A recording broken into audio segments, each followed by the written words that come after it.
Now, some of y'all might be thinking, Ted, you said you were going to encourage us.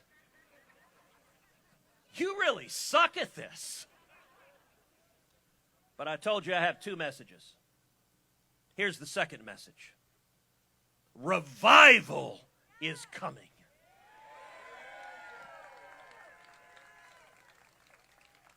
And I believe that with all of my heart. Look, I have the enormous blessing of traveling all over this country and seeing what is happening. There's always been a natural pendulum nature to politics in America. One party gets in power, they go too far one direction, the American people pull it back the other way. Every time we get some idiotic policy from this White House, part of me quietly grieves, but part of me celebrates. Because it's accelerating the process of the American people opening their eyes. And let me tell you, the first sign, the sign of light at the end of the tunnel, the sign of hope, the sign of escape from the valley of the shadow of death, was in November of last year when the people of Virginia elected Glenn Youngkin.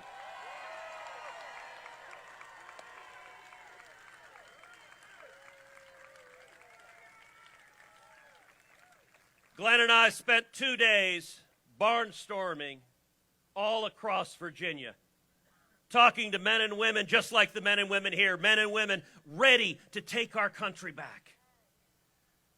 And the corporate media was convinced it was hopeless. Virginia can't be won. Virginia's a blue state, they said. It's a Biden state. It's a Democrat state.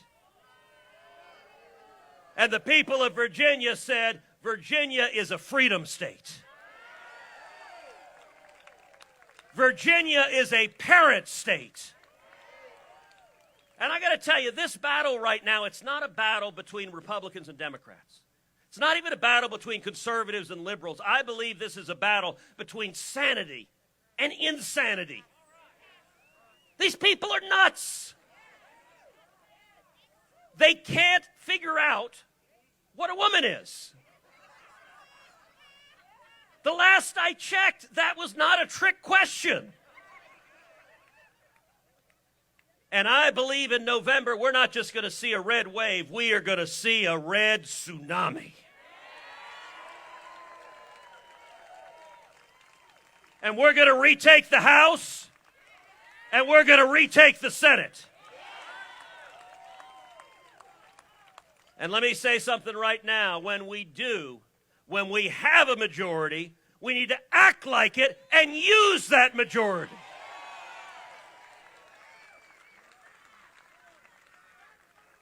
And that brings me to why I'm here tonight. To support my friend and your next Congresswoman, Yesli Vega.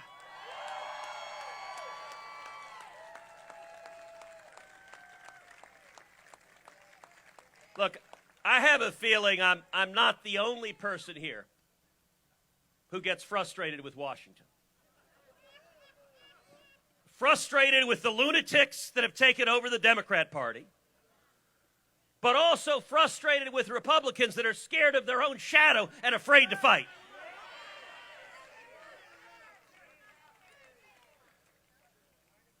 I am in the middle of a month-long, 17-state nationwide bus tour, traveling across this country with one goal: electing principled conservative warriors to stand up and pull our country back from the brink.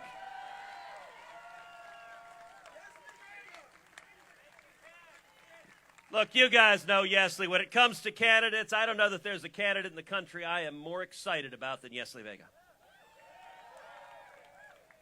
You know her personal story, the daughter of immigrants from El Salvador. You know the tragedy that struck.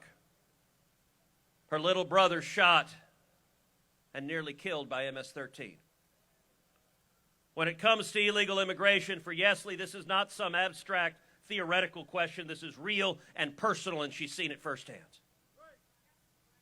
You know that she's married to a soldier who defended our country. They were stationed together abroad in Korea. By the way, when you were there, I don't think you thought North Korea was our friend.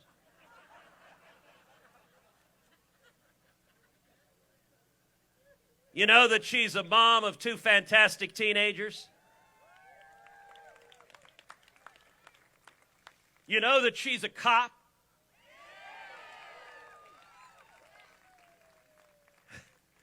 And you know that she is an absolute fireball.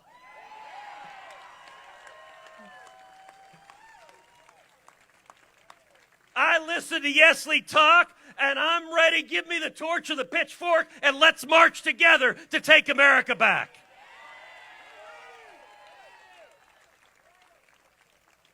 And let me tell you, Yesli is leading something profound that is happening across the country. We started this nationwide bus tour down in the Rio Grande Valley. The Rio Grande Valley has been Democrat for over 100 years. I'm going to make a prediction right now. I believe in November of this year, the Rio Grande Valley is turning bright red.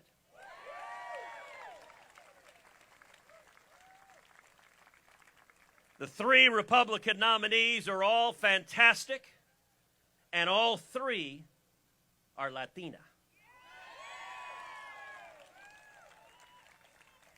A month ago, I welcomed the 3 of them and Yesli and 2 other candidates running in Illinois and Florida, all 6 of whom are Latina.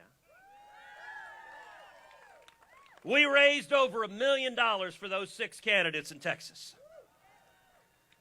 And let me tell you something, it was one of the easiest events I've ever done because I basically had to introduce them and get out of the way. And listen, you guys, you know my dad.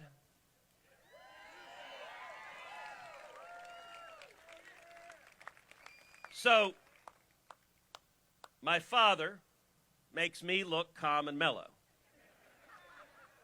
Well, y'all have not met my father's kid sister, my tia Sonia. My tia Sonia I call lovingly my tia Loca.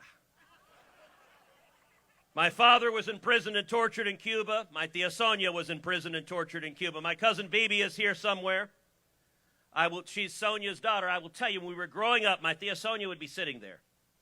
And Bibi and I would be in trouble. And my tia Sonia had eyes in the back of her head. And she would wear these rubber sandals that she called chancletas. And I would be misbehaving, or Bibi would be misbehaving, and at 30 feet, suddenly, boom! The back of the head of chancleta would hit you and drop you to the ground. I'm telling you right now, I cannot wait till January, when Adam Schiff or Jerry Nadler are standing on the floor of the House saying there's no such thing as illegal immigration. And suddenly, boom, a chancleta. Virginia is leading a transformation of the Republican Party. This matters. This is powerful. All right.